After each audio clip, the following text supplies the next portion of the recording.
Hey, beauties. Good evening to you. Beautiful people. I'm watching the news as it relates to the Haitians that are, seeking refuge in different countries, coming to Jamaica, and I don't know where else they would have gone. And I must, inject here by saying my heart goes out to them. I do empathize. It's just tragic when you think of all of what is happening in Haiti.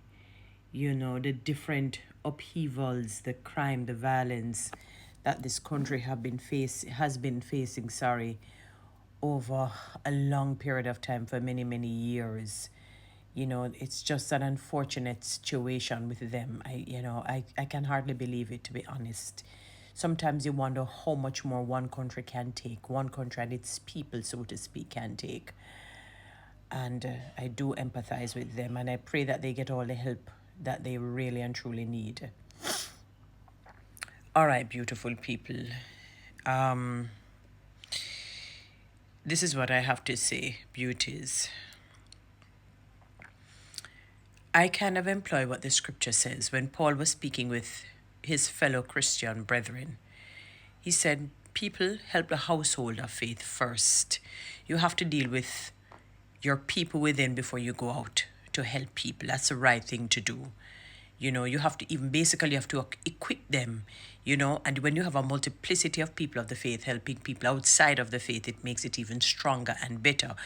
I can liken it onto when you're in the airplane and if there is some sort of malfunction and they release the oxygen masks. They will tell the parent or parents, put the mask on first, get your oxygen before you can help your child. Because if you put it on the child first and you die, it can create problems further and the child can end up dying, so you defeat the purpose. So you put it on, get enough oxygen, then you help the child because you're more, you have more intelligence quotients, you have more emotional intelligence and so on than the child to know what to do. So it's not a matter of you necessarily putting yourself first in the way of in the sense of selfishness, but you're the smarter of the two, in terms of the parent versus the child. Similarly, what I'm saying is that in Jamaica here we have so many problems. We are considered a developing country. Honestly, we cannot take on any burden until we fix our own issues.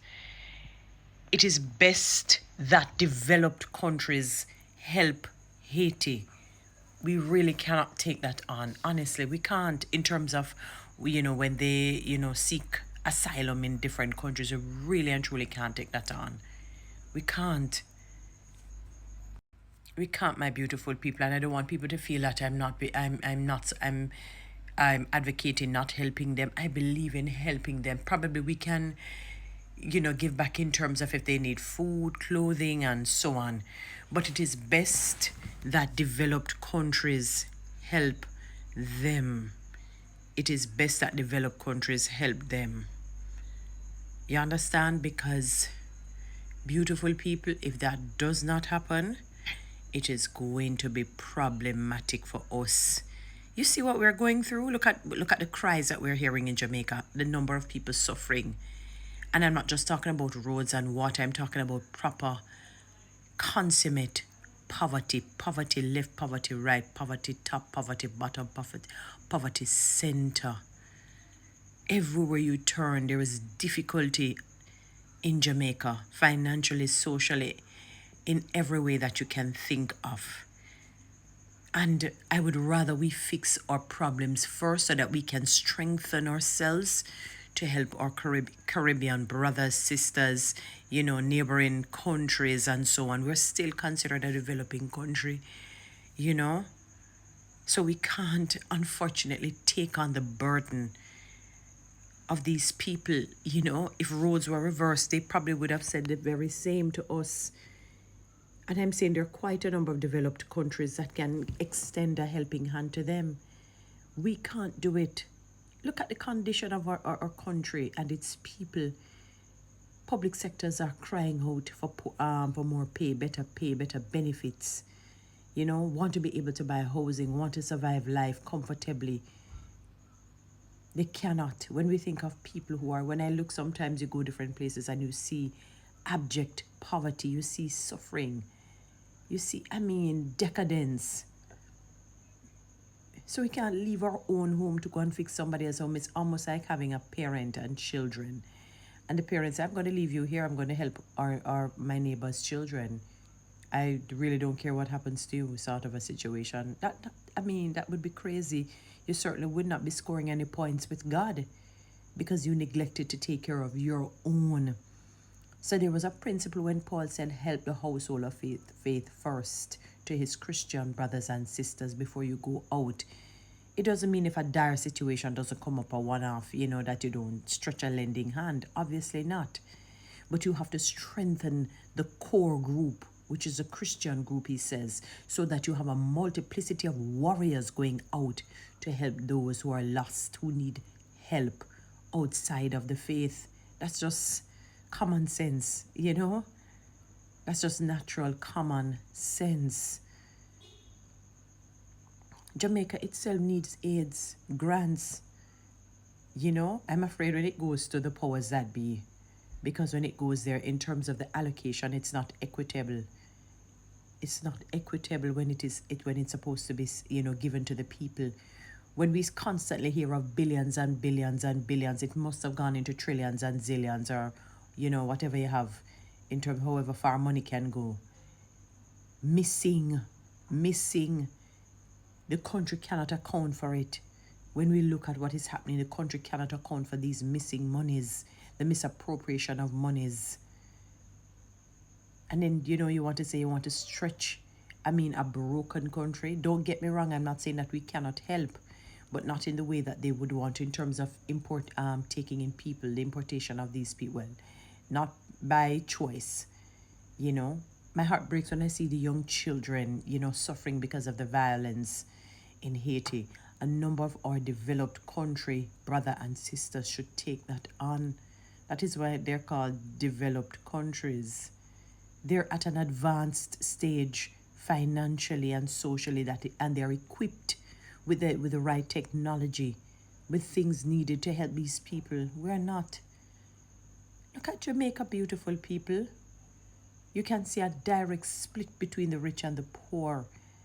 It's like the Heathcliff when he's eating the cake. You see him cut 5% of the cake, thinking he's going to eat the 5%.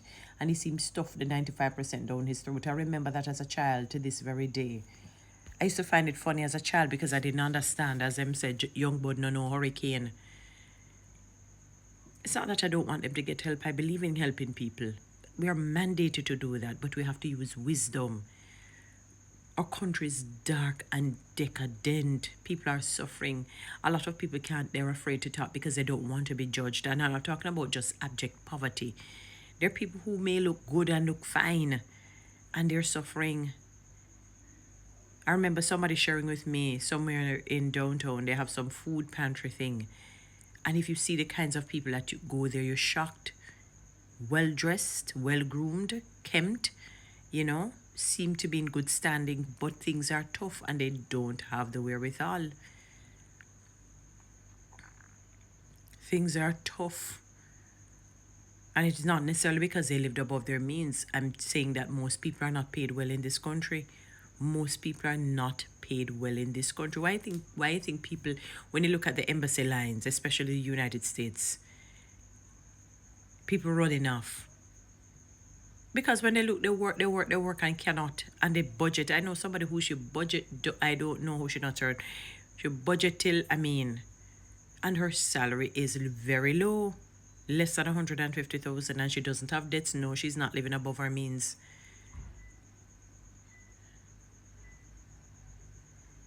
She has never been that kind of person.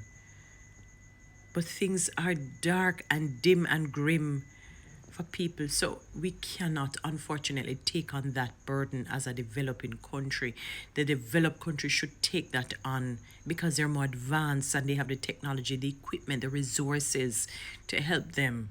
And I do want them to get help.